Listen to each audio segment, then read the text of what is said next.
and we welcome you live to N.E.W. Whiplash from the Metro Radio Arena in N.E.W. Castle. We're going to kick things off here tonight with the CEO, the mad scientist, Adrian Goldman, is in the house. I am Max Raddox, alongside my broadcast partner, the illustrious World Heavyweight Champion Owen. And what a night it should be. Oh, what a night we have set again. We are on the road to Riot 11 this Sunday, kicking off at midnight BST. But as you say, tonight we are kicking off with a speech from Adrian Goldman, and I hope he's going to allude as to who the hell I'm set to face. Yeah, Riot. So many questions yet to be answered ahead of Riot 11 on Sunday. We will find out tonight a number of number one contenders, but we have still yet to find out who will face yourself, Erwin, for the big one, for the N.E.W. World Heavyweight Champion. We can only assume that's what Adrian Goldman is here to tell us here tonight. Well, yeah, and of course, as we know, we have 3 number one contendership matches on the card here tonight, none of them involving my title. So I assume he has already picked who is set to face me, and I can't wait to find out, because then I can actually start to prepare for the match. Well, there's been many debates by the N.E.W. faithful about who will be facing the champion at Riot 11. Many have said Yuri, many have said Franco. Many have said GBH. Yes, and obviously the veteran GBH has been in that conversation since his return after a failed attempt to win the IC title. It seems to have lit a fire under GBH, and here we go. Adrian Goldman, hopefully with a few answers to these pressing questions. Riots on Sunday, so you can guarantee that this will be huge news from the mad scientist. Of course, as we head into Wednesday now here in the UK, not long left. Let's hear what he has to say.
Well, there you have it. Adrian Goldman had a few things to say.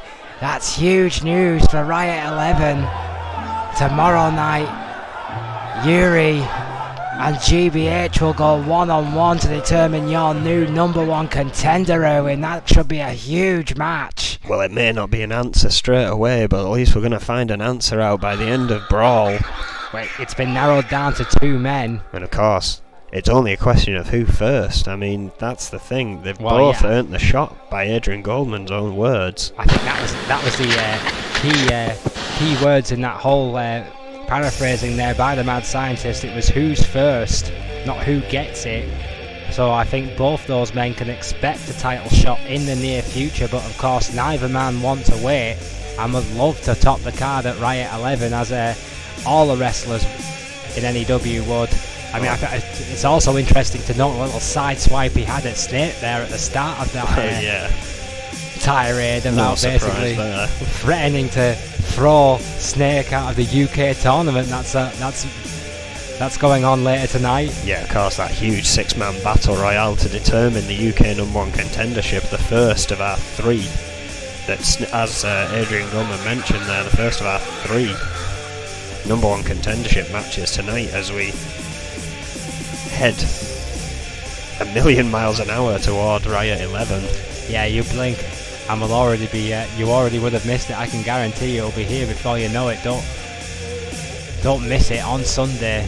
I've got to say, this is a great idea by Adrian Goldman. Of course, already on the line at Riot, we have the women's tag team titles, the US title, the N.E.W. title now. We knew it, we just didn't know who. We still don't, we will find out. And of course, the tag team titles are on the line. The other 3 #1 contenderships here tonight get their shot against the champion, their opportunity matches tomorrow. At this rate, every match at Riot 11 is going to be a title match. It could very well be. Well, Alex Kron, the German suplex machine, wants a piece of that action. He's in the N.E.W. rankings, And the German suplex machine. One of my contenders lurking in the shadows there, his new tag team partner, Yuri.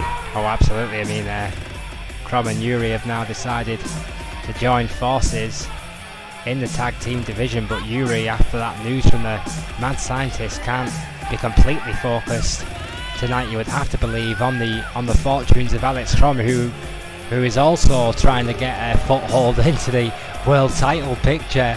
Well, yeah, that's very interesting. There's so many conflicting emotions here. 5'11", 260 from Berlin, Germany, as you already know, a great intercontinental champion. 70 days, a fantastic run from Alex Kron, and he's looking to go one step up here. But of course, as you say, I mean, there is always the possibility that Yuri could eventually win the title one way or another, and Alex Kron, his tag team partner, would then have to either choose to bow out of the N.E.W. competition for the time being, or take on his tag team partner. I think we both know what choice Yuri would make if that situation ever did occur. He'd go right for the jugular. Yuri, I think, will climb over his own grandmother to reach the world championship. He certainly had no problem climbing over his former tag team partner Franco. Well, here comes a man I very, very briefly tagged with myself, but it didn't go so well. Animal Jacobs. I think we're just better lone wolves than we are in a pack. Mr. Unorthodox himself is in the building, 6'2" and 355 pounds of absolute insanity. From Albuquerque, New Mexico, former TV champion, a 2-time N.E.W. World Heavyweight Champion. He might be unorthodox, but he's been to the top of the mountain twice. So let's not count him out tonight against the suplex machine, Alex Kron. Well, again, enters this bizarre one. At one point it felt like it was just me and him standing up to the authority. That is why we ended up teaming up. As I say, it didn't go so well, but separately, you've got to admit, Hannibal Jacobs has had an incredible career here so far. 115 days in 2 runs as an N.E.W. champion, world champion. A very, very respectable record indeed for Hannibal Jacobs.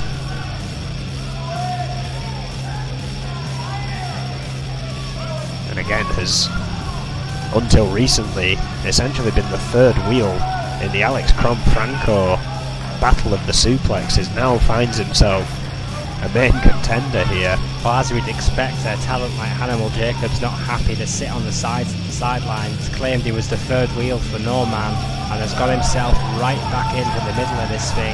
Alex Kron's going to have to be at his best tonight to beat a former 2-time world champion, a title that Alex Kron has yet to hold here in N.E.W. Two very well-rounded athletes, very strong in the clinch game, these two. Oh yeah, I mean Jacobs, he might like to have fun, he might like to dress a little bit exuberantly and do things a little bit differently, but if you underestimate this guy, you make the mistake that literally hundreds of people have done before. Well, he's got a near £100 weight advantage coming into this match. A couple of inches in height.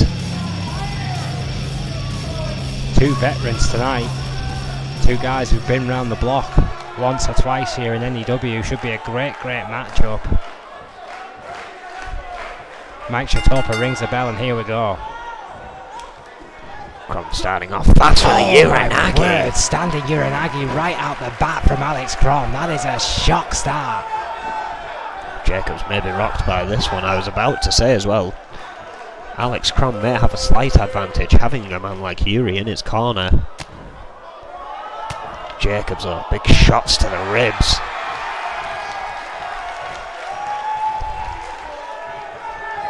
Crom going right back in there. Headbutt to the shoulder. Alex Crom psyching himself up. Knows a million and one ways to hurt you without even getting to your legs. Hip toss with an elbow drop into Jacobs' elbow. Fluid motion there from Alex Crom. No wasted movement whatsoever. Attack after attack. Oh, big Punch shot to the ribs. Right hand there by Crom though, stiff. Oh, great counter there by Jacobs. Had that one well scanted. Stiff forearm to the spine. And it shows what a packed card we have here tonight when these two are opening it. Fall away slam, yeah. A former two-time world champion opening the curtain. There you have it, ladies and gentlemen. Of course, we have #1 contenders to determine. The N.E.W. one is determined tomorrow.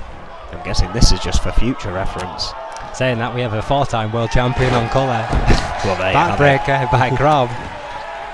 We do things a little bit differently here in N.E.W. We don't call him the mad genius, mad scientist for nothing.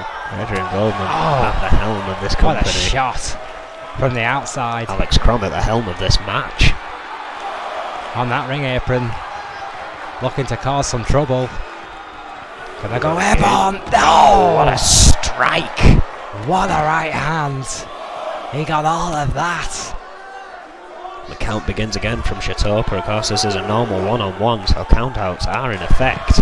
Jacob rocked by that stiff right hand, trying to fight back on that wafer thin mat on the outside. Setting up for a big suplex here. Here we go. Oh, yes, there it is. Word.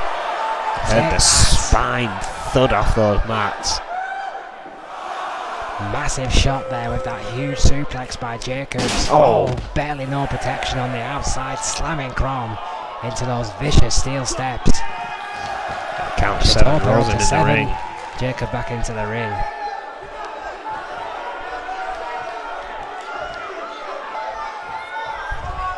Jacobs stalling Alex Crom, who was trying to get up there. Slowing the pace of this one, Owen. He's taking his time. A few more years on the clock and a few more years experience, and Jacobs will not be rushed in his dissection of the suplex machine. Alex Crom on the top rope goes Crom. Looks to be in trouble here. Backdrop. Animal just dropped him off the mountain. Did a bit of damage to himself in the process, but No. that's what you've got to do when you go for a manoeuvre like that. Crom somehow kicking out before a 2 count. Big shot to the side of the head there by Hannibal Jacobs. Patented neck wrench manoeuvre there by Jacobs. Oh, and a shot by Crom. On the shoulders, fireman carry. I am out to dry guillotine. Hyping himself up once more. Oh, Crom trying to get to his opponent before he can get to his feet. Yeah, Crom. Swift feet alongside those perilous suplexes makes Alex Crom, as you said at the start of this match, a really vicious all-rounder, Owen. Yeah, most definitely, man. Very solid performer for many, many years here in N.E.W. Both men know they have to be on the top of the game here tonight. Shatopa's down there looking for the submission. Crom no stranger to that either. Oh, powered out of it. Jacobs with that strength advantage, going to what he knows there. This match On is... that ring Oh, wait. misses with a shoulder, and what a knee right to the head by Alex Crom. Hannibal Jacobs just slumped to the mat after that huge knee on the outside. Misses with the kick though, sidesteps, it's sheer instinct alone. Oh, what a backbreaker. We saw last night how devastating that super kick to the back of the head can be. Oh, wait a minute, I thought Jacobs was going for a belly to belly there. Oh, elbow to the head, counters Crom's belly to belly. Recovers quickly though, into the corner goes Jacobs. Oh, big lariat right across the chest.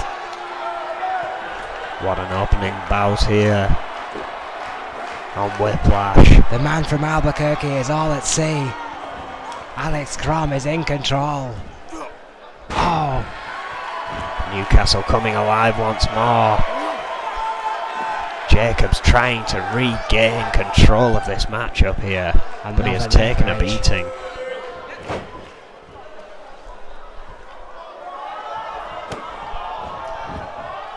Turns Crom over.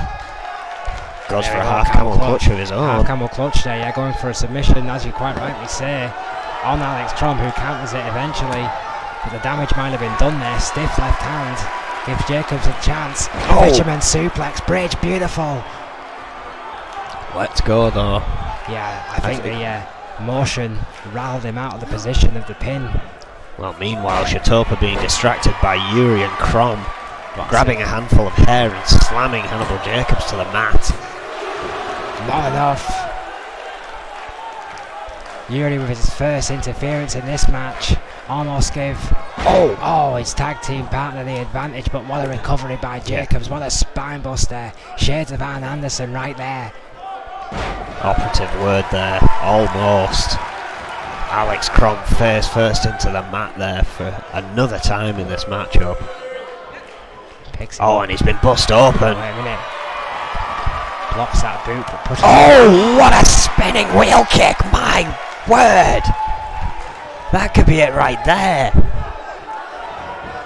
Just fling through Hannibal Jacobs with that kick. Absolutely sensational spinning wheel kick by Crom. Stomp to the head, finally goes for the pin. Is it too little too late too? Yeah, just barely. I thought Crom had that there, 2.9. I mean, look how... 3/4, Hannibal Jacobs. Hard it was for Jacobs to get that shoulder up. God, what a match. Oh wait, full camel clutch locked in now. Full camel clutch applied. Shatopa in a perfect position here, asking Jacobs if he wants to tap, and that is it. Does. Calls for the bell. Jacobs has had enough. The suplex machine will not let go. Look at Jacobs tap there. Finally. After Mike Shatopa screams his authority, Crom lets go, but what a victory for the German suplex machine. What a way to open up Whiplash here tonight in Newcastle. Absolutely sensational stuff here.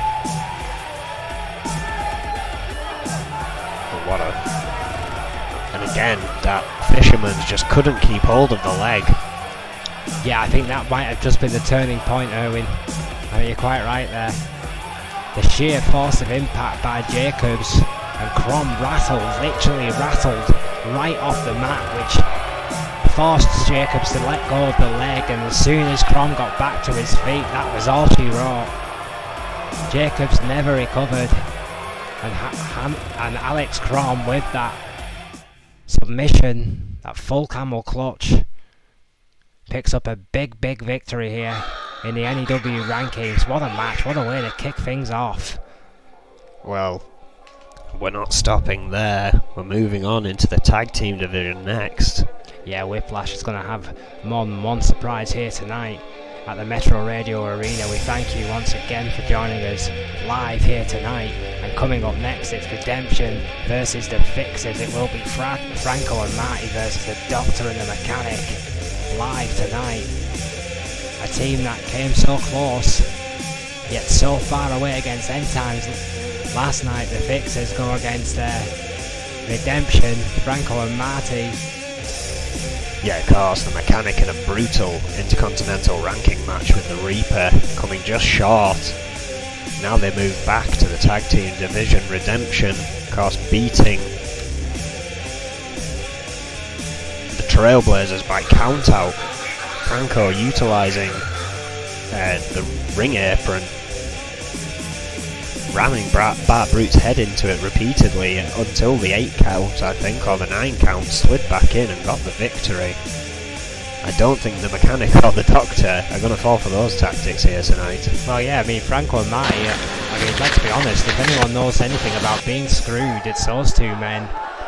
I don't blame them for utilising any tactics they have to.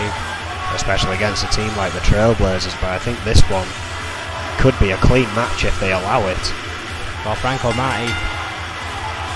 6 foot, Marty 6'1", Franco 248, Marty 220.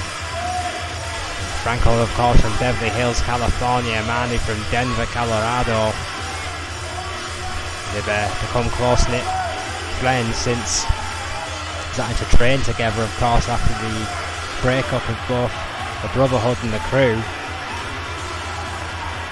Yeah, very interesting transition there, both united by their betrayal. Yeah, essentially so. Former 2-time tag team championships to each man, 2 different teams, as well as an Intercontinental 3-time TV for Franco, TV and the UK. For Marty, 56 days as the tag team championships for the Brotherhood before that came to an end. Redemption. Such a tragic way. Well, absolutely, I mean, totally tragic. I mean, both men clearly try to move on, but Redemption clearly tag team specialists. As you quite rightly said, both men former 2-time champions, the Fixers, the Doctor and Mechanic. They've never won the tag team championships. That is very true. The Doctor 6'3", 364 pounds, the Mechanic 6'8", 4'11", the Doctor from Toronto, Ontario, Canada, and the Mechanic from Dover, Delaware. These 2 monsters, arguably the biggest team in N.E.W. today. Can they be the big dogs on the mountain? Can they plant their flag in the N.E.W. tag team division? Well, and again, not to try and detract from these 2 bulldozers that have just stepped in the ring, my question is, has Marty even thought about the possibility of them having to face end times at some point in the tag team division? Because we all know it's usually Joe Freeman and Nate taking up those spots for them. He may have to fight his brother once more. However, while the journey he doesn't have to think about that can be tonight. perilous, but the view is sensational. Franco with big right hands to start things off here. Oh, big elbow by Franco to the head. And the Doctor rolls him up. Oh. You do not want to get into a match fight. Excuse me, you do not want to get into a mat fight with Franco. No, I mean, Doctor and the Mechanic are clearly just going to have to use the power like that. Bench pressing Franco, tremendous strength by the Doctor, throwing 248 pounds around like it was a paper bag. A quick tag there to the Mechanic. He's going to get his overalls dirty early on in this one. Oh, what a European uppercut there by Franco. Oh, what a drop kick. Beautiful standing drop kick. Absolutely textbook drop kick by Franco. Snake would have been proud of that one. Oh, big elbow right to the chest, right to the sternum. Franco had an opportunity to join Magnum Opus. Hard left hand, and again, biggest mistake that young man ever made. He turned it down because they wouldn't consider Yuri as well, which is a very interesting thing. Snake saw how that one was going long before any of us did, and he never the mastermind never gets credit when credit is due. Oh well, hammerlock, standing hammerlock here from the Mechanic.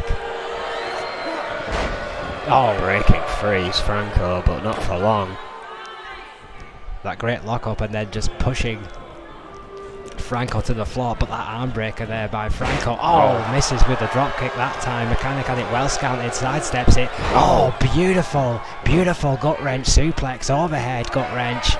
Phenomenal gut wrench. Excuse me, thank you. Was it? I think he tried to hook the leg there. There was no hook. Oh, cross body.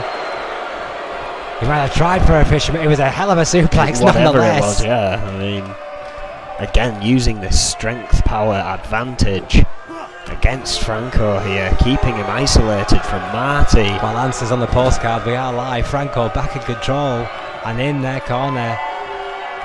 Maybe they'll show it in the replay. Tagging Marty later. Oh no, didn't get to him. Flying lariat by the Doctor. And again, Marty has got speed technicality, Franco has ground technicality, but with opponents like the Doctor and the Mechanic, trying to get them to the ground is going to be a tough challenge here. Opponents like the Doctor and the Mechanic have the power technicality. Exactly, and I mean, the question here is Franco trying to take the beating as we know he can. He went 30 minutes against all three members of Magnum Opus. In that elimination six-man tag, his other two partners eliminated very quickly. Is this a tactic? The endurance of Franco is inhuman. It has been well noted here in N.E.W. Oh my God, what a standing Uranagi by the Mechanic. Well, if he survives that, he deserves to win this one. Well, now that is unquestionably a gut-wrench suplex. I mean, you've got to think at any point he makes by the Mechanic. The tag to Marty, and the Mechanic and the Doctor are exhausted enough, then this will turn around for redemption, but it's not looking good here as we hit a fall-away slam. Veruca Bradshaw would have been proud. That was beautiful. Sheer intensity here from the German fixers. Holds on. A second German. Oh, beautifully delivered. This is one of Franco's signature moves. It is. Third German suplex. Absolutely outstanding trio of German suplexes by the Mechanic. Franco clearly rocked here, sent into the fixer's corner. The big man, it seems, had a little bit more technicality than we or Franco fought here. Russian leg sweep counter there by Franco. The two-time All-American will not be denied. Still yet to make a tag as he tries to fight back here again. Maybe this was the tactic. Wait till the Mechanic thought he had it in the bag and unleash like he is doing now. What a suplex by Franco. Picks up the Mechanic. Gets the Mechanic to the corner, but can he finally make the tag? The Doctor denied him. So does the Mechanic. Denied again. Oh, but caught the foot. Pushes him away, but what a drop kick. Single leg drop kick. Almost like a karate kick to the head. I think Marty uttering words in Franco's ear here. Yeah, but no tag made. Still an no ample tag. Opportunity there, folks. That was a choice. That was a tactical decision definitely between some Marty communication and Franco. between them. There's definitely some kind of tactic going in here. Oh, another Uranagi! Right in their own corner this time. Perhaps a Mechanic who's not stupid by any means. May have heard what they were plotting. Yeah. Sending a message. Rib breaker. Oh, and again. Shades of the Beast. The Mechanic a beast in his own right. Oh, going for it again. And again, holding on. Those fingers locked tight too. Can he hit a third? Yes, he can. Another trio of beautifully executed German suplexes But you see by the Mechanic. The Mechanic, fatigue starting to set in. He didn't get to his feet quite so fast. A big breath. He knows one big move could do it, and here it is. Here it is, folks. Full service. Full service. There we go. Good night, Vienna. That is Marty is in and breaks things up, though. Double axe handle breaks up at a certain free there. The Doctor and the Mechanic clearly in the driving seat in this hellacious tag team confrontation. With a big clothesline has yet to make a tag.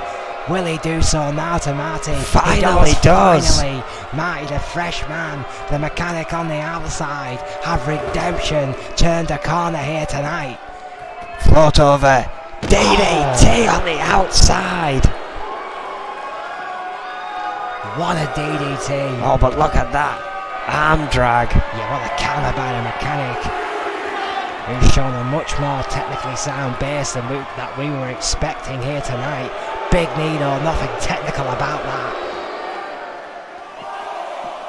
Count of 4 here. On the ring apron, head first.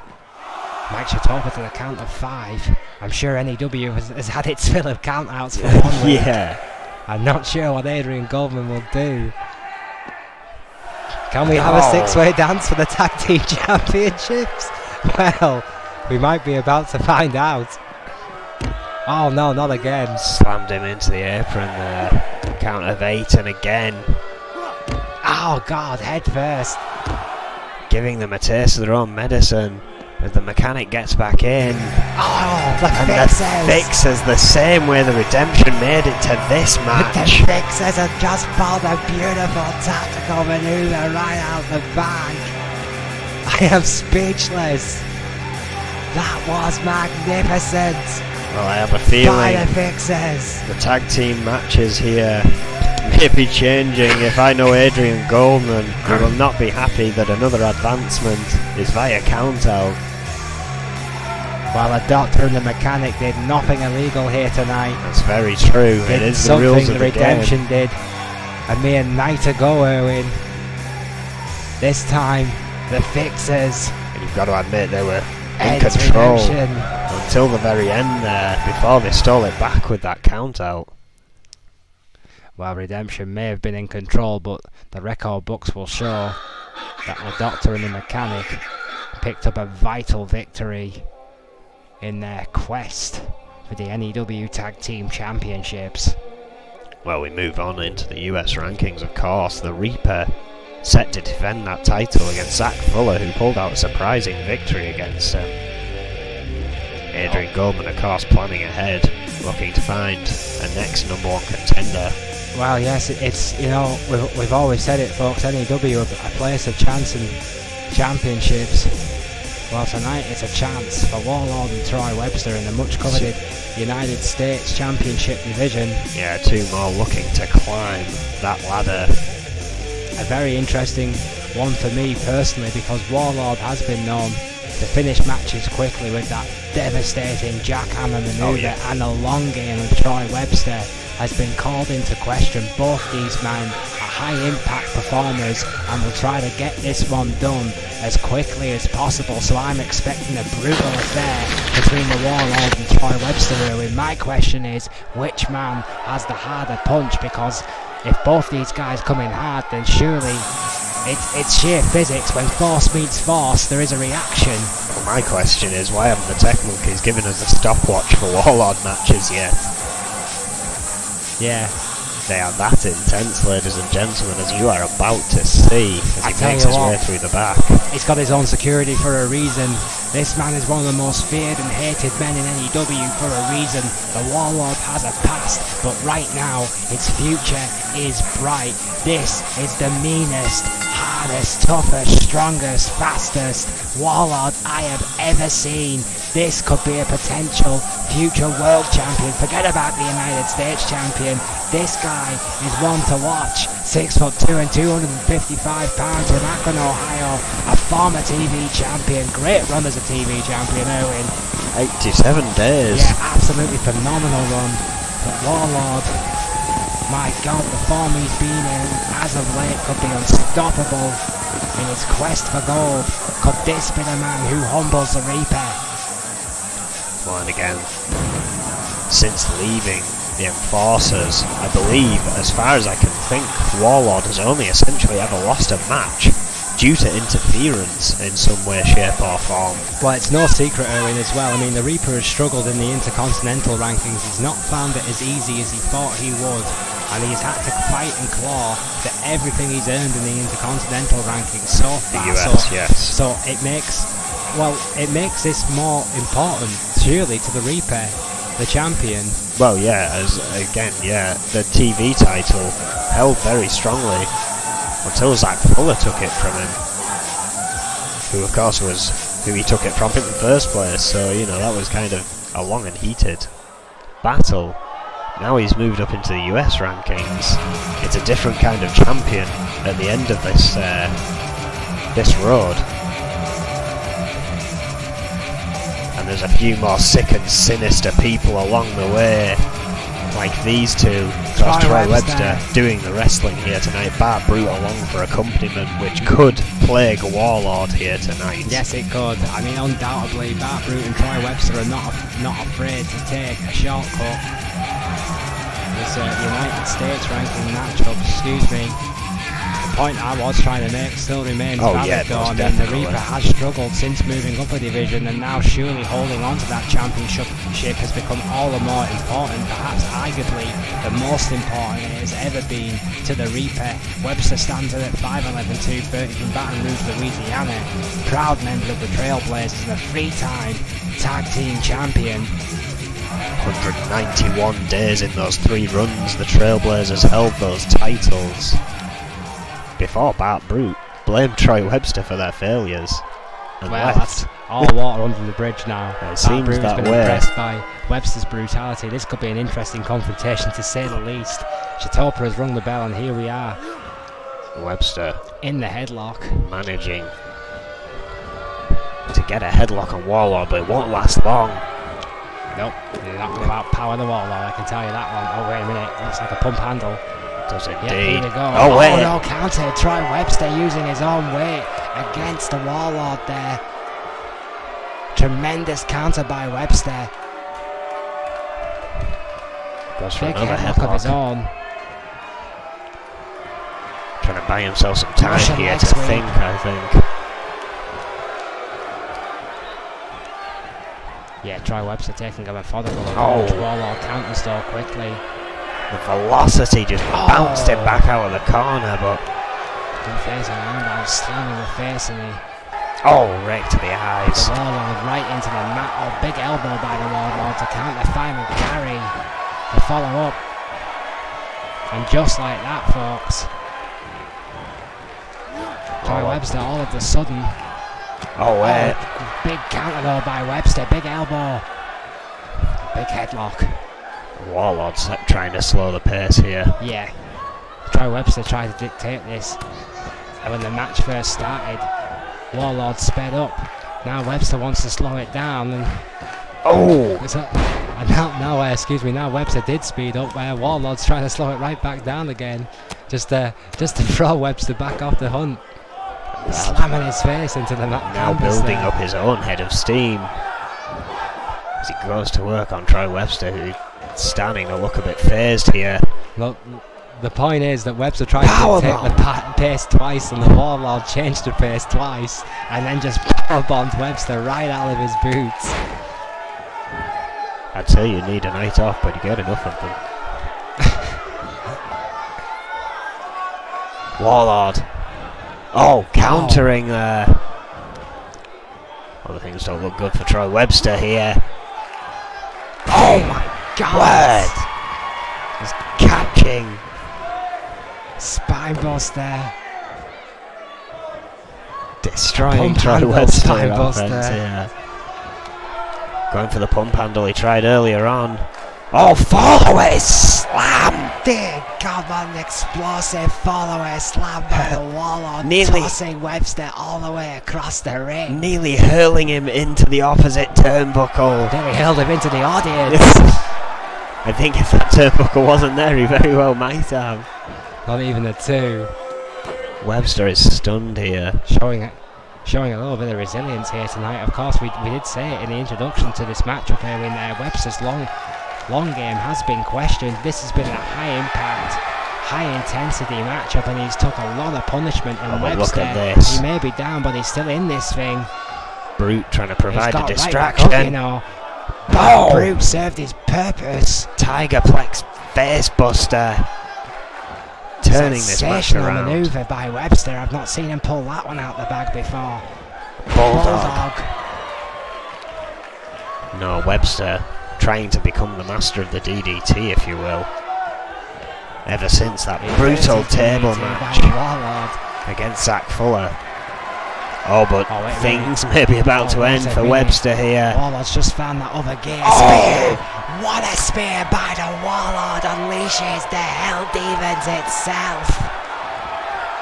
And somehow, Webster managed to shoulder block, possibly running off sheer adrenaline alone. I don't even think Bart Brute can believe this. I swear, oh my God, what a forearm. And another. The sheer adrenaline spike keeping Webster in live. Oh, what a lariat. Bulldog hits it. What a flurry by Webster. One big move could do it. And raining down fists on Warlord. That's good on the Warlord. Hard right hands right to the face. Oh, jawbreaker though. Hell's Fury, Warlord. Jawbreaker. Wasn't expecting the fireman carry, neither were we.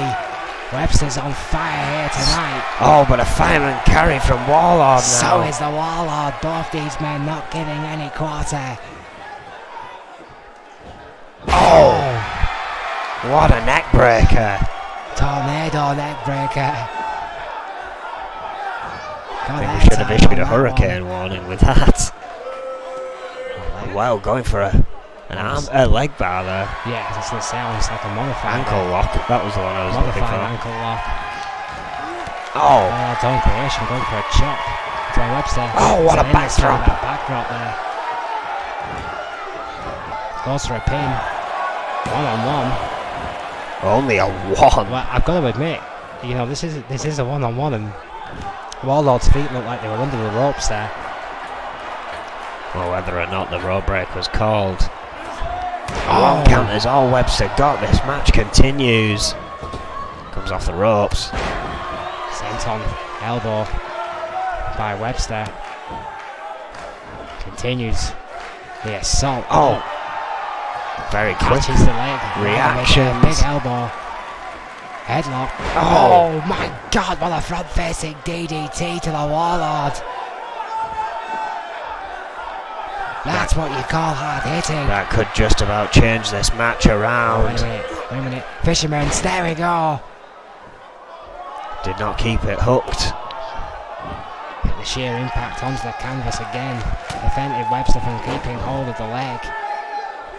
Or perhaps thinking he needed just that bit more to keep Warlord down for the 3, but only got a 2 anyway. Well, yeah, even after the extra assault by Webster, not enough to keep the Warlord down. But now the Warlord is in trouble. Webster is the one stalking his prey. Double arm DDT. There it is, shades of Cactus Jack.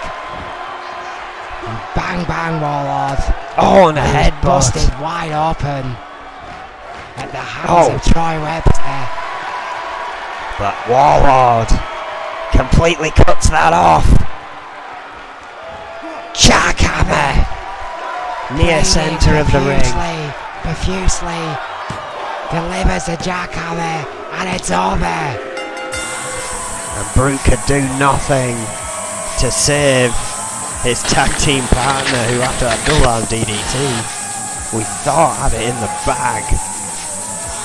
Turn things around in a big way here. Match is on up the US rankings once more. Tremendous matchup. Great hard fought victory for the Warlord.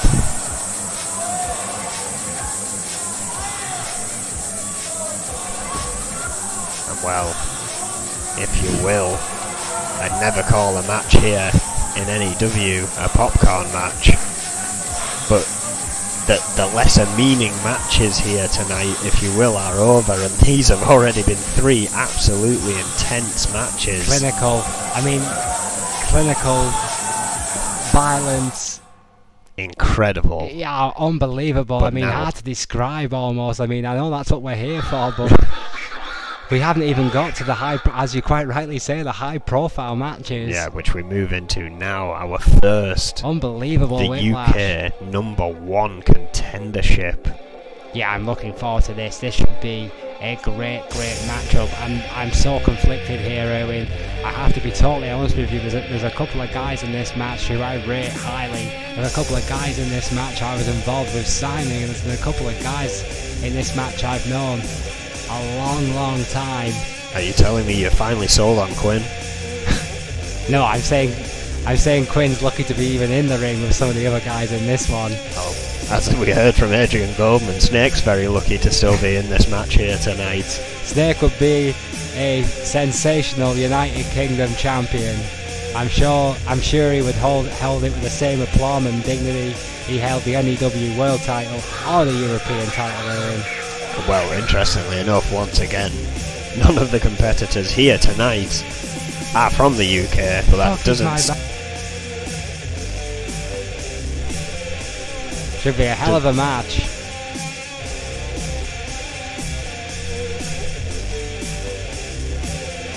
Certainly looking forward to this one. Oh yeah, I mean, Snake, William Zander, Thunder, Tyler York, and Kobayashi, and Quinn, of course. Interestingly enough, Quinn is the only one in this matchup yet to hold a title. Oh yeah, I mean Quinn, I said it before, I mean I still believe Quinn is absolutely the underdog in this one. In this battle royale, a lot of the other competitors, if not all the other competitors, have at least held a title before. Quinn has etched himself out of a career of being one of the nearly men of N.E.W. Quite Purest possibly. fashion taste of all. Quite possibly the underdog, of course, getting in here thanks to the second chance match. Yeah, the only reason he ever got anything is because of second chance matches. Former enforcer. He just needs to go back to the beach and put on the barbecue. Well, as the lights dim here and this music blares out, we know who we await. Enough about that idiot. Let's wait. And he is, of course, always worth waiting for, the mastermind. Behind Magnum Opus, the 7-time world champion, Snake. 6'1", 250 pounds from Brooklyn, New York. Former European champion, former EFW world heavyweight champion. From District 13 to N.E.W. It's been a long, hellacious road for this man. And he ain't done, not by a long shot. I gotta ask you this though, I mean, as he makes his entrance to the ring, what the hell do you think Snake's long-term plan is about aggravating Adrian Golden the way he has been the last few weeks? I mean, that one's starting to get a little bit heated, isn't it? I mean, that is not a guy you want to pick a fight with. Well, perhaps it's a case of Snake not getting what he wants here in N.E.W. like he did when he first came in. Magnum Opus, perhaps at risk of losing their titles finally. Maybe he's scared they might leave right at 11 without a single piece of gold between them.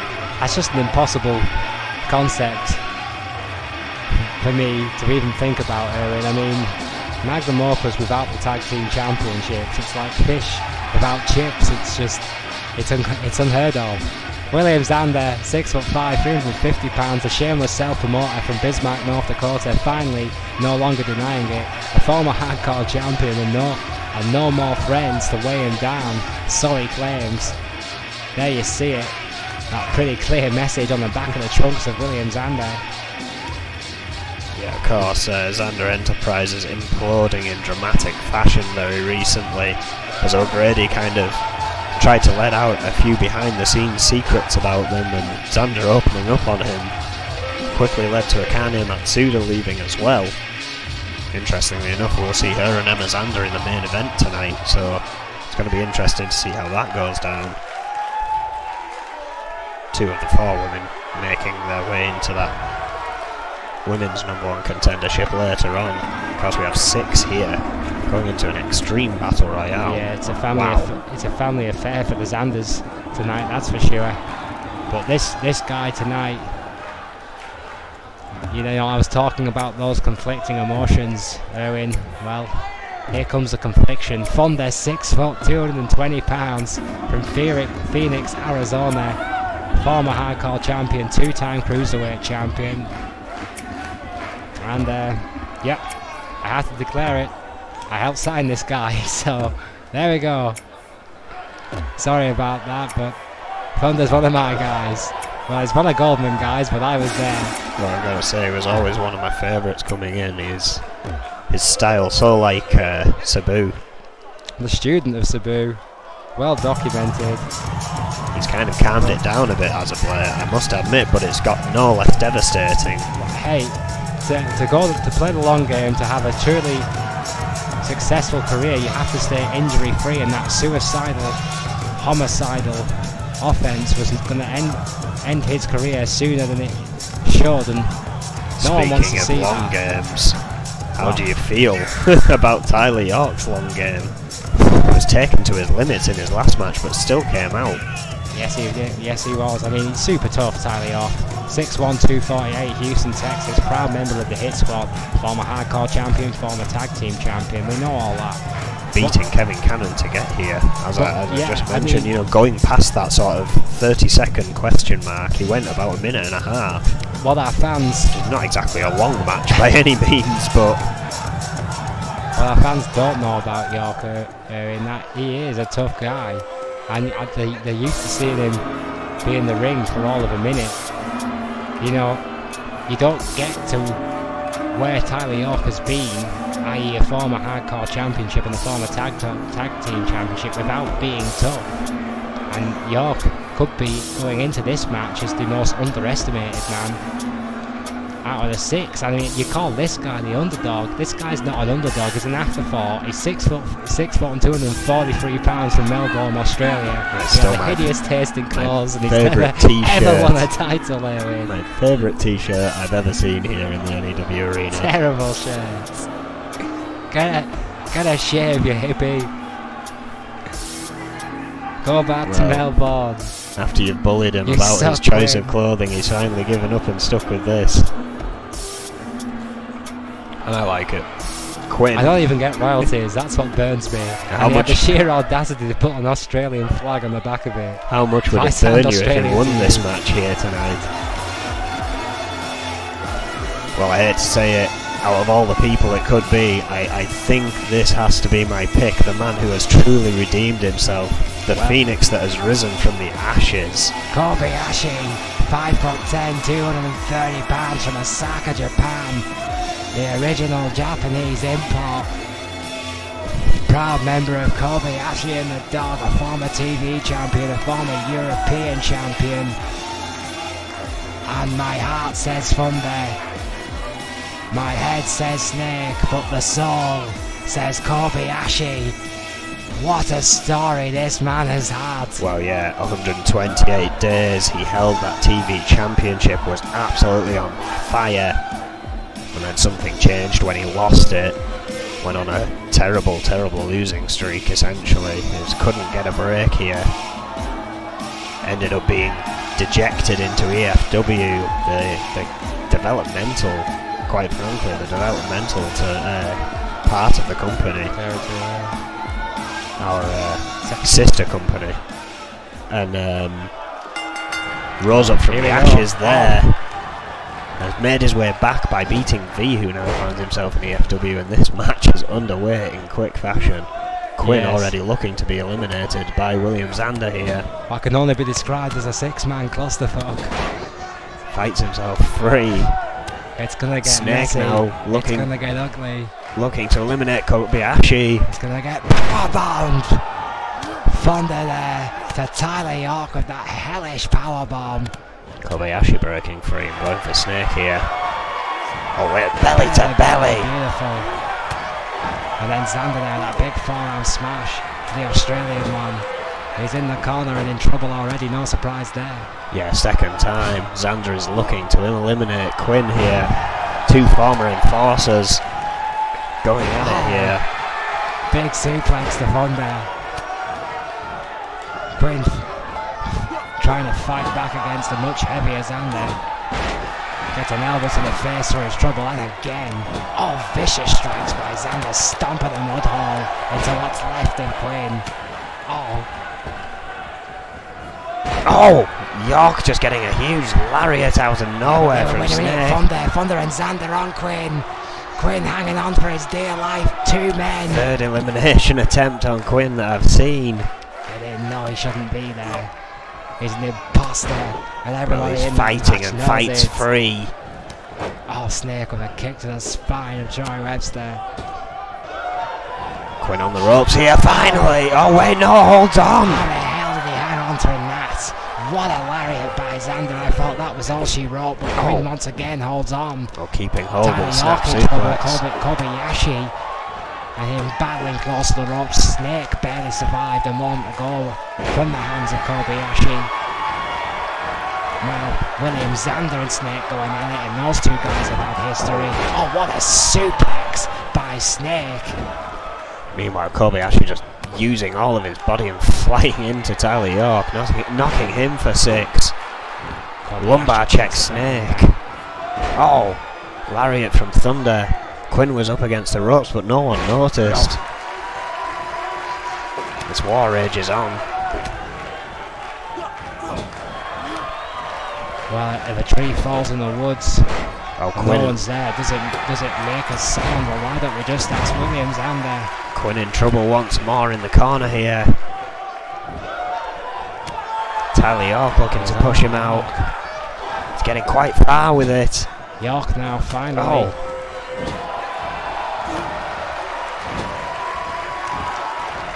Fireman's carry from Quinn. I will personally offer $500 to the first man who knocks out Quinn. Snake now holding on. Maybe you should have said that before the match. No. Snake breaking free from Thunder here. Oh, but gets a big kick to the head. Damn it. And I had such high hopes for Thunder. Well, yeah, you're in a turmoil going at it in the corner here. This is outrageous. Oh, God. This is hard to watch. Oh. Snake getting his face pummeled by the furious feet. Zander with a huge leg sweep to Quinn there before going for Thunder. Oh, what a left hand by Snake. Which lets Snake pull one of the same. Veteran still got a couple of tricks up his sleeve. One of the dirtiest players in the game. What a backbreaker from Quinn. Oh. Went to attack Snake. Didn't get the better of him immediately. Soil the stomach of the 7-time world champion. Well, Thunder and Quinn rocked up. Oh wait, Kobayashi! No, Kobayashi is gone. Eliminated by Tyler York. The first elimination. Huge drop kick to Snake by Quinn there. Well, you talk about blasphemy, that's got to be up there for him. Absolute blasphemy. Zander too busy taunting, but comes back strong. This is a joke, right? Kobayashi's the first guy out. Yeah, I can't believe this thing. In phenomenal fashion, Tyler York using that power against Kobayashi, catching him off guard. Now looking to do the same to Thunder as he lays the beat down in the middle of the ring. Hard right hands there. But you can see his stamina drain, dropping to one knee after that offense. That long game coming into question once more. Has no choice tonight. This one. Oh! A quick one and it's a Guri by Snake. Meanwhile, Tyler York just clotheslined William Zander out as well. Looking to do the same to Snake perhaps. Laying into him on the ropes, my word. What a flurry of shots. Instinctively falls to his knees. Could have easily gone over the top rope there. Fireman carry counter.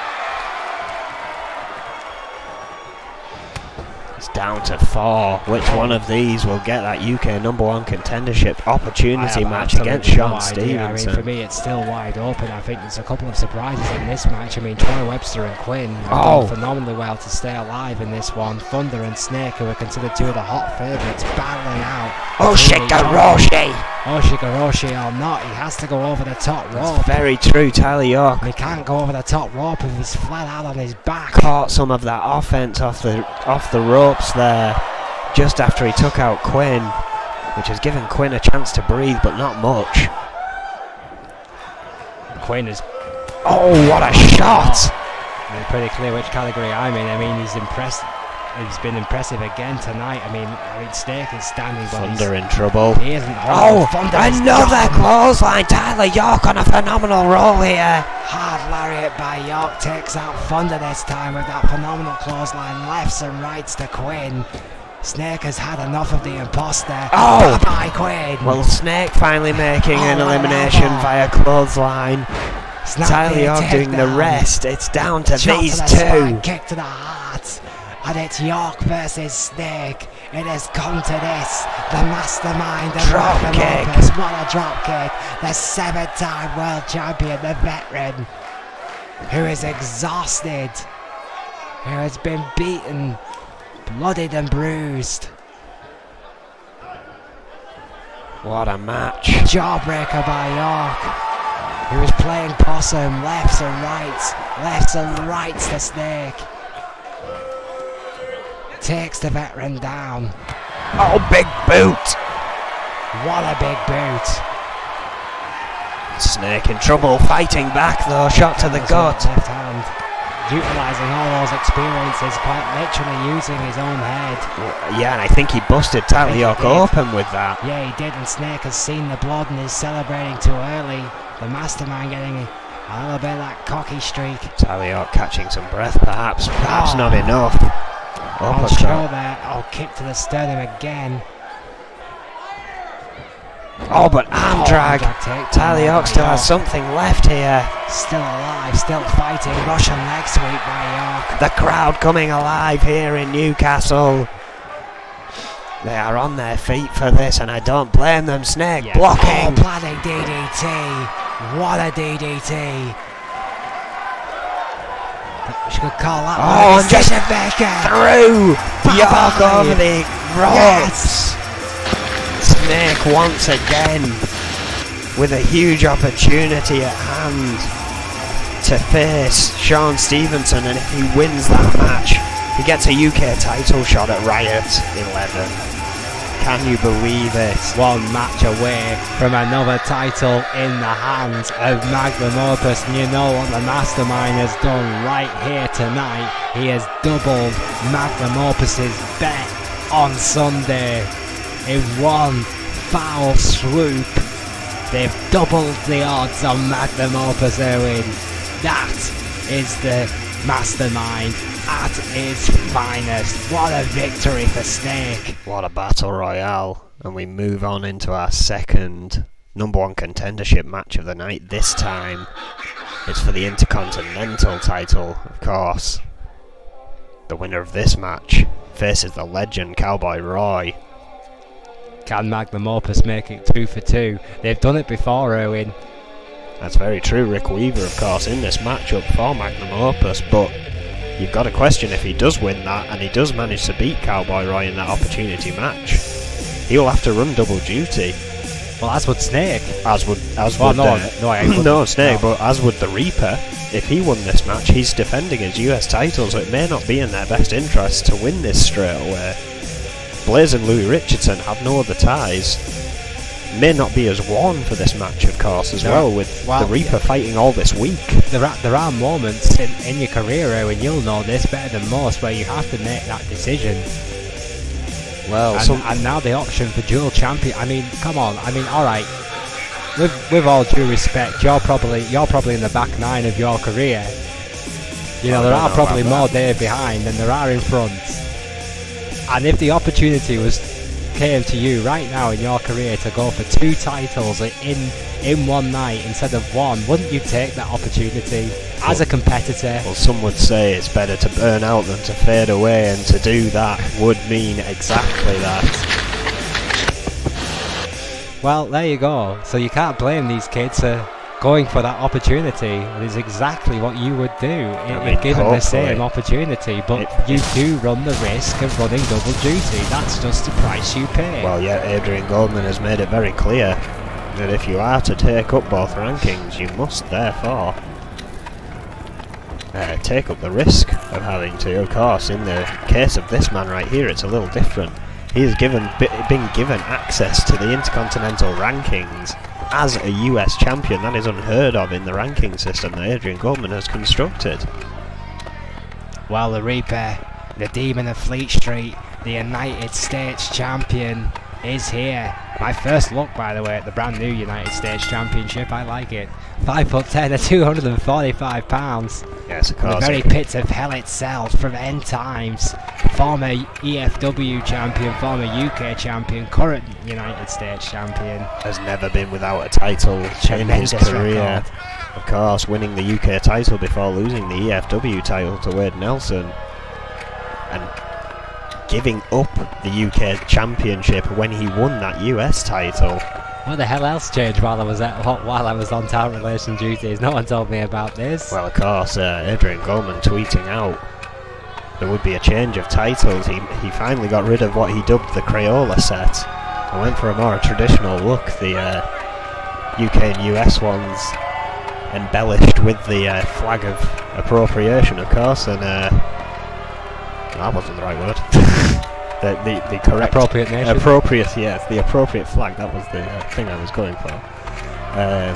Of course, the world, as you can see here, a little bit different, but with the same etched writing. They're very nice belts, I've got to say. Adrian Goldman outdid himself on these. Well, Goldman knows I don't have Twitter, so anyway. We of course yet to see many of the others. We saw the women's championship, very much the same. To fuck with Twitter, that's what I say about Twitter. Anyway, the Reaper, he's here.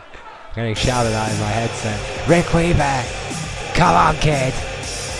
Do it for the mastermind. Do it for the tag Magnum team Opus. championships, or one of them at least. 1/2 of the newly designed tag team champions.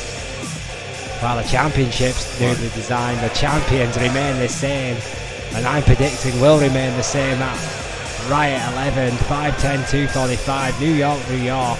The Magnum Opus, that tag team championship, the first title that Weaver has held here in N.E.W, but I do not believe it will be the last. What a role this young man's been on as of late. Well, yeah, I mean, it even beats any streak of the Reapers unless you discount his actual overall title run. 178 days as tag team champions. Magnum Opus have held those belts at risk at Riot 11, I must add, against Los Luchadores, the former 5-time tag team champions. But they have beaten Los Luchadores before. And they have beaten their overall first streak, you know, their longest single streak. Quite frankly, getting quite close to their overall streak of those 5 runs, which is quite a scary thought. But here comes my buddy, my pick, of course, for this steel cage match. It has to be. Well, yeah, who'd have thunk it? It's Blaze.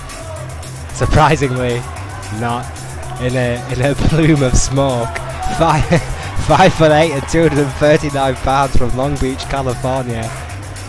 3-time United States champion. Have you ever been to his house in Long Beach?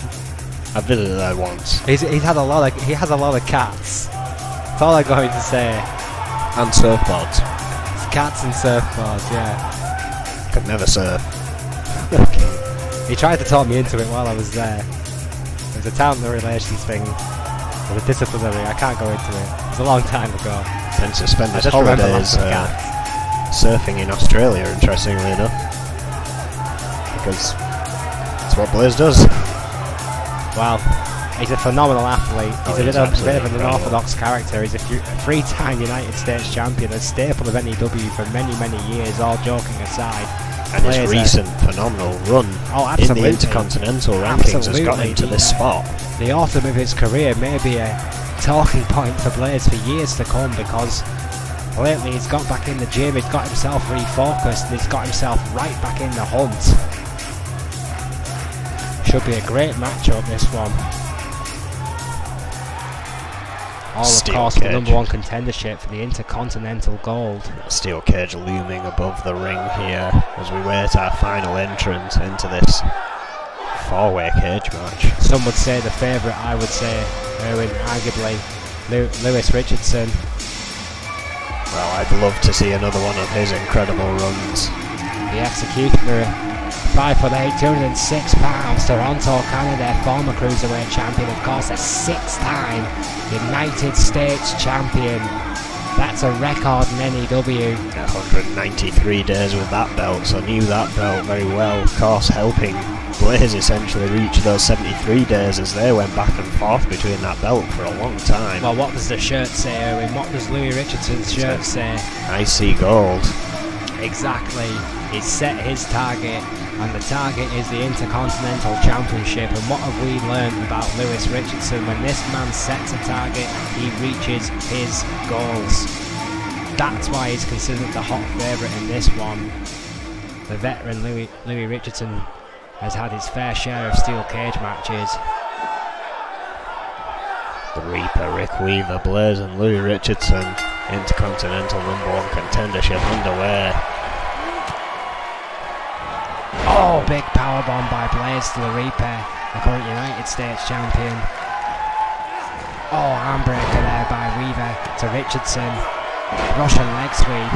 I find it interesting that the Reaper and Blaze have paired off and Weaver and Richardson have paired off. Oh yeah, I mean... Oh, Blaze going straight for the Reaper for some reason. inverted DDT. Well, I think this is a perfect matchup of styles. The two more technical wrestlers, Weaver and Richardson, going at it. What a Northern Light suplex there by Richardson. And the two more high impact players, Blaze and Reaper, going at it. Enziguri to the Reaper there. Oh, great counter on the suplex by Weaver, who's had Richardson's number in the early ongoings here. Hard forearm smashes there to Richardson, who responds with that beautiful inverted DDT. Blaze with a huge Hurricane Rana there. Oh, big elbow by Richardson onto Weaver. Connects right into the ribs. Big suplex by Blaze. It was just the Demon. Completely caught the Reaper off guard here. He's had no real answer. Going for an armbar in the centre of the ring. Yeah, armbar by Blaze, who is taking it to the Demon of Fleet Street here, who has had no answer for the veteran. Comes very, very close to a submission there. You can see the Reaper writhing in agony. Meanwhile, Richardson, just taken down by the body of the Reaper, who was slammed by Blaze, but Richardson was in full control of the youngster Rick Weaver there. Yeah, on any offense he had there. Getting a minute to catch his breath, get back to his feet, but falls right into a backdrop by Richardson. Kick to the spine. Oh, beautiful, beautiful Richardson suplex now looking for an escape. Blaze right there and waiting. Northern Lights bell on her belly. It was beautifully executed. Wasn't allowed to escape. Richardson by the hands of Blaze. So here we go again. Now the Reaper sets his sight on the Prodigy Weaver. But going straight back to Blaze, who was giving him quite the beating through this match. Clearly not happy about that. But now has given him two enemies to focus on. Oh, German suplex by Weaver to the Reaper. He was looking for a quick escape, didn't realise where Blaze was in that. Yeah, big backdrop by Blaze to the upstart. How about takedown? With Richardson now taking on the Reaper. Yeah. Everyone wants a piece of that guy today. May have spread himself a bit thin, of course, being the one man in this match that has fought all week. Yeah, perhaps just one match too. Oh, what a pile driver! Richardson. Shades of Jerry the King Lawler there. Taranto borrowed a trick or two from Memphis here tonight. What a pile driver that was. Looking for an escape here. A suplex by Blaze to Weaver. Almost like a Michinoku driver. It took Richardson off the cage. Regardless, the Reaper struggling to get back to his feet. Finally on back to a vertical base. Kicking the holy hell out of Louis Richardson, taking his frustration out on the former 6-time United States champion. Drags Blaze off the cage, but meanwhile Rick Weaver on the other side of the ring has noticed that no one's paying attention to him and has gone for broke here. Rick Weaver's going to escape. Rick Weaver's on the top of the cage. Rick Weaver's over. Rick Weaver is over. Rick Weaver has just won this one for Magnum Opus. He took the opportunity. All three of the other men were focusing on each other. Rick Weaver realised it and capitalised and got to the top of that cage in double quick fashion. Rick Weaver will get another shot at Cowboy Roy. My God, what a win for Weaver, Erwin. What a victory for Magnum Opus. Yeah, the Reaper, of course, I think that was the first time we've really seen him properly taken to his limits, not getting much offense there. When he finally did, he was too busy focusing on Blaze, as was Louis Richardson, seeing that submission and trying to break it. Rick Weaver taking advantage of all the confusion and escaping in phenomenal fashion there. Yeah, phenomenal tactics by the prodigy of Snake there, Rick Weaver. And I'm sure Magnum Opus will be celebrating tonight. They are 2 for 2. Incredible stuff. And we finally move on into our main event of the evening. Our second four-way dance of tonight, but tonight our main event is Falls Count Anywhere, and it's for the #1 contendership of the Women's N.E.W. Heavyweight Championship of the World. It's going to be Alice Young, Akane Matsuda, Sakamoto Dixon, and finally, of course, Emma Zander, the most improved this year in what should be an impressive confrontation. Yeah, as we're set for... Oh wait, hang on a second. Someone's giving Yuri a mic. This can't be good. Well, the Russian Bear has well and truly awoken from hibernation and has a very sore head. Furious.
And Yuri, absolutely livid about the decision made by the mad scientist Adrian Goldman here tonight.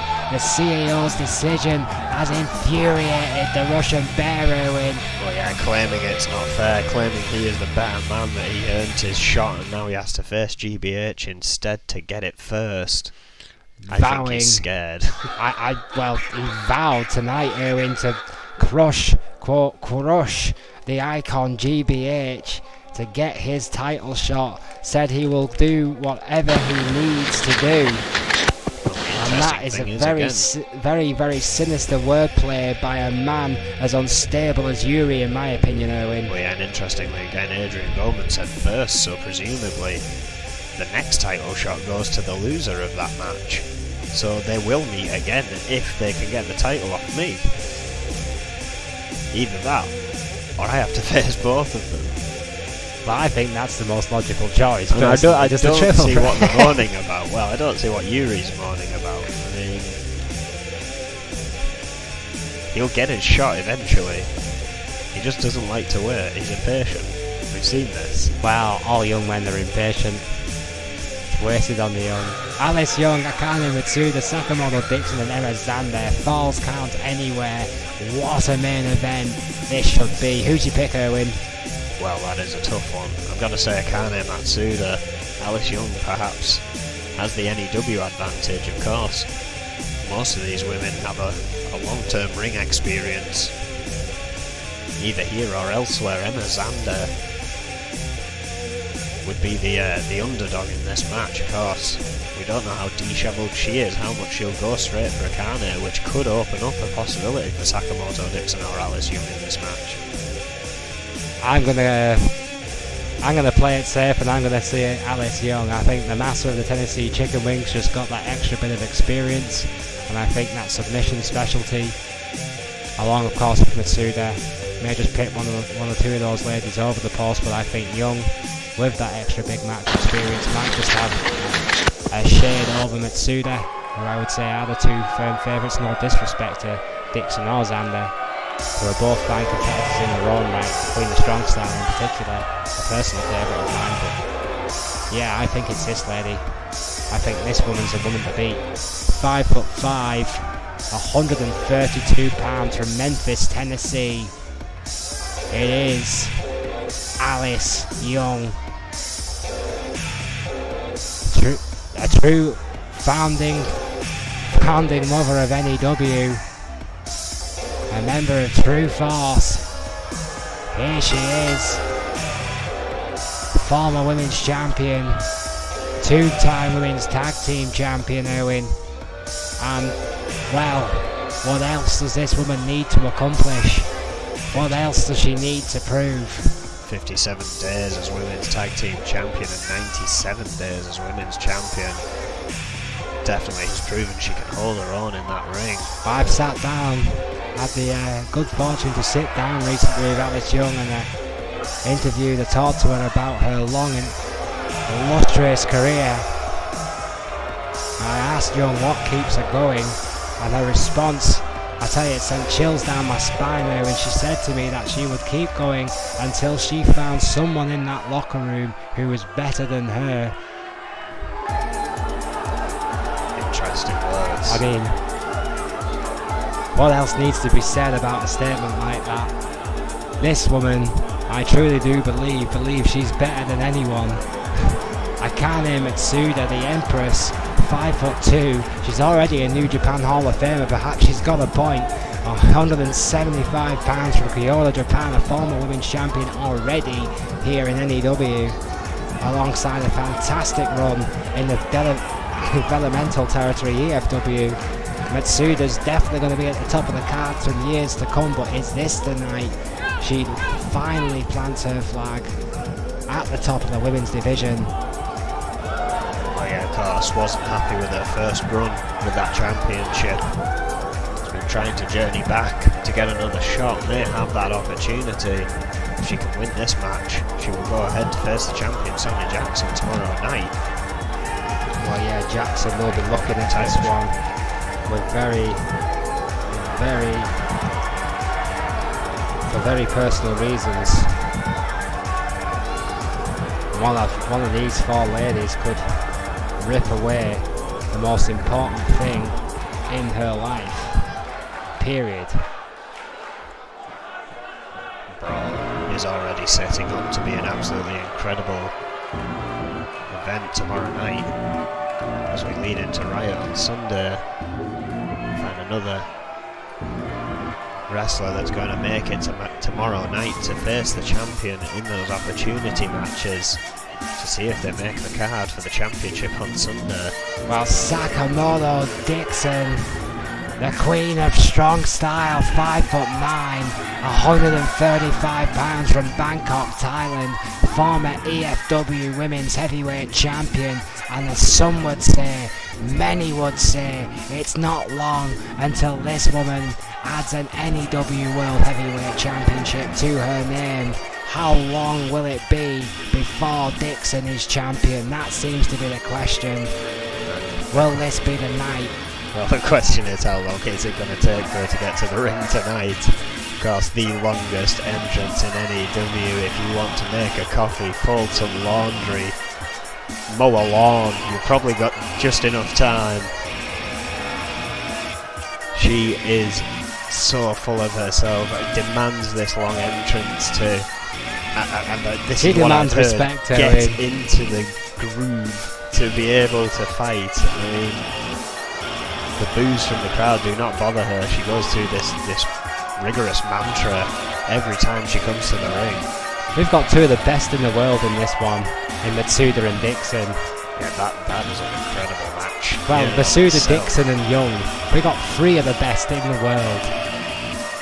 Two imported, one homegrown. Emma Zander, who's yet to make to the ring, of course. Most of her career is spent as a manager of some kind. however, is quickly getting into the groove herself here in N.E.W. Former EFW Women's Champion. Oh, finally in the ring.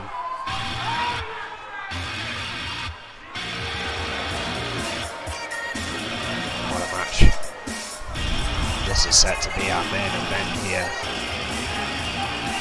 I want to thank you all for watching wherever you found the link. And I know it's a common thing to ask for people to like, comment and subscribe on YouTube.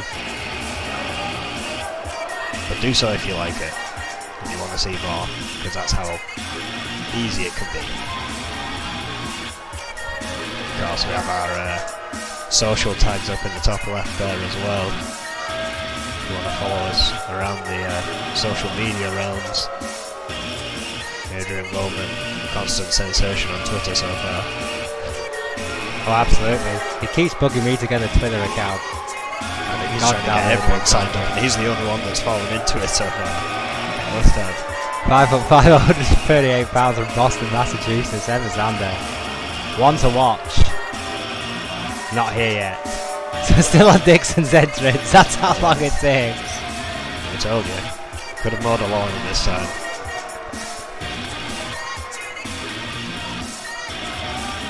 We're going long tonight. For this and this alone. Oh dear. Wow. Well, you see, half the people who are listening to us right now actually believe that Zander was coming down to the ring. They subconsciously didn't believe that Dixon's entrance could last that long. But as I was saying, folks, Emma Zander, 5'5" with 138 pounds, is from Boston, Massachusetts, is the wife of William Zander, is a calculating shrew, but she's yet to hold a title, Owen, so how's about that? Her and her husband and their little project, a tag team recently, did not go so well. Her and her husband, let's be honest, struck out in a big way. Zander Enterprises was an unmitigated disaster. Emma Zander now must feel the pressure of her name squarely on her shoulders. Well, she could get some retribution with Akane Matsuda here tonight. Her husband failed dismally. William Zander tonight failed dismally. It is all on the shoulders of Emma Zander, the least experienced woman in this match against three palpable legends of the ring. This could be a very long night or a very memorable night for Zander. Chitopa rings a bell. Here we go. Dixon goes for Young. Matsuda to Zander. Deciding against sending her out of the ring here. Brings her back in with a huge suplex. Hard suplex there by Matsuda. Goes for a quick pin. Dixon's right there. Chitopa didn't even get down for one. What a backdrop by Young for Dixon. All four of these ladies starting off in super quick fashion here. Oh, hard forearm smash. Over the top rope she goes. Dixon goes under the bottom. This is where the distance becomes a factor. This falls count anywhere. No disqualification matchup. The more distance between the two parties there going at one another here, the harder it's going to be to break up a pin, but the harder it's going to be for Chitopa. Oh, what a knee on the outside! Alice Young draped over that ring, the barricade there. Get my words out eventually. Hard knee by Dixon. Oh! Matsuda with a swift kick to the gut. He's going for a pin again, and this is what I mean. However, not even a one. Well, as Sakamoto Dixon dismantles Alice Young on the outside, Akane Matsuda is doing a pretty good job with Emma Zander on the inside. It is false count anywhere, folks, so this could be a long night for Mike Chitopa. Jawbreaker by Emma Zander. Gotta try and keep an eye on all four of these ladies here. Alice Young, meanwhile, trying to turn the tables, but Sakamoto Dixon reverses that one. Reverse DDT on that wafer thin mat. Very little protection on the outside. That's a concrete floor between those. Pitiful mat turn. Oh, right, it's barrier to mat with Dixon and Young. Good God. For another pin here, Young getting in, breaking it up.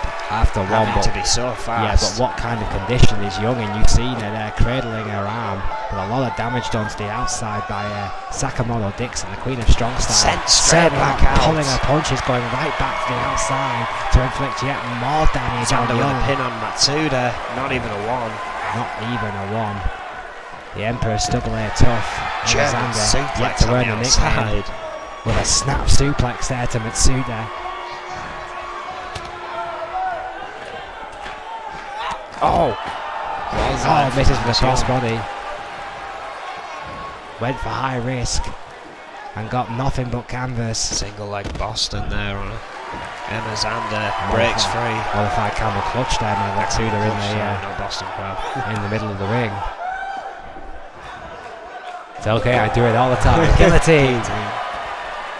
What to do with himself there? I think he was torn between checking on the welfare of Zander and going for the count.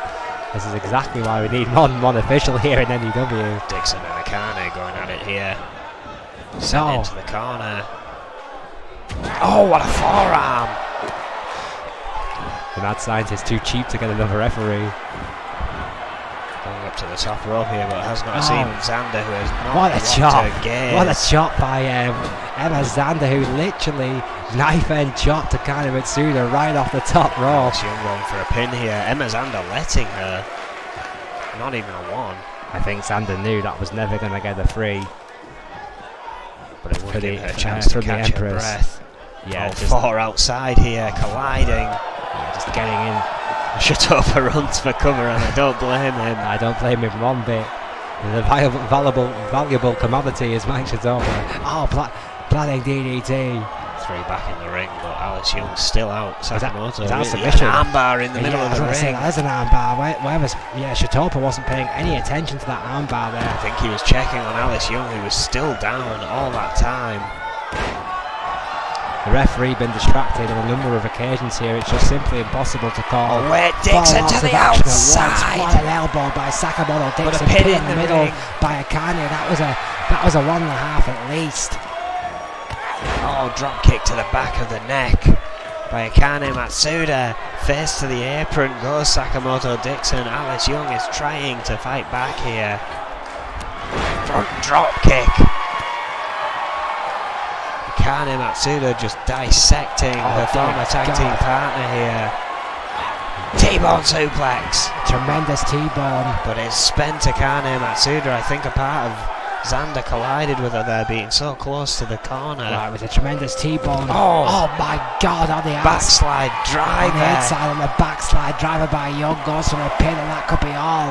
Only a one. Not even a two. Not even a two. Sakamoto Dixon, tremendous resilience, who has got an absolute beating on the outside at the hands of Young. Matsuda going for a pin, getting a two. Yeah, Young smelt blood in the water, was getting into the ring as quickly as she could. That would not have been enough. Tremendous resilience there by Emma Zander. Dixon looking to pick up the pieces of Emma Zander. Oh, but Akane Matsuda stepping over. Armbar on Alice Young. Yeah, Shatopa Dixon hasn't noticed, finds out now. Drop kick right to the just back in of Matsuda. time. Had to get there quick. Oh, falls right into the hands of Matsuda and right into that guillotine. Oh, but a Jawbreaker jawbreaker. by Dixon. Young still down. Zander still rocked up against the ropes. Explode. Oh, wait, no, no. wait a minute. No, can by Matsuda. Dixon still ahead though. Not for long. Shot to the gut. Zander involving herself. Double-handed bulldog. What a bulldog by Zander, getting a little bit of recompense there on the Queen of Strong style. Oh my God. Alice Young in trouble. Another T-bone Strong shots suplex. herself. Those headbutts. What a T-bone by Matsuda. So much action going on. Zander's not concerned about the pin. She knows this is every woman for herself, right? Going for a pin anyway. Armbar applied. No! In the meantime. Yeah, armbar has She tapped. She ran. Alice Young tapped. Alice Young did taps at the hands of the armbar Matsuda. What a fast pace, throwing all these women off here. Akane Matsuda, #1 contender. Well, yeah, the Empress. Sonya Jackson. From absolutely nowhere, got the armbar locked in tight. I mean, ignored the pin of Zander, I guess, hoping that Sakamoto Dixon had enough to kick out. Gambled on Dixon's resilience, and it paid off for the wrong lady in Dixon's case, because Akane Matsuda, the Empress, the veteran in this one, using all her ring presence to focus on what she does best, went for the submission. Yeah, there you see it, and you see the armbar being locked in by Matsuda. That's a great shot in the background, and that was it. By the time Xander was back up, it was too late. It was all too late. What a match! What a main event! We will join you please join us tomorrow. What a Whiplash! midnight BST. Thank you and good night. Good night.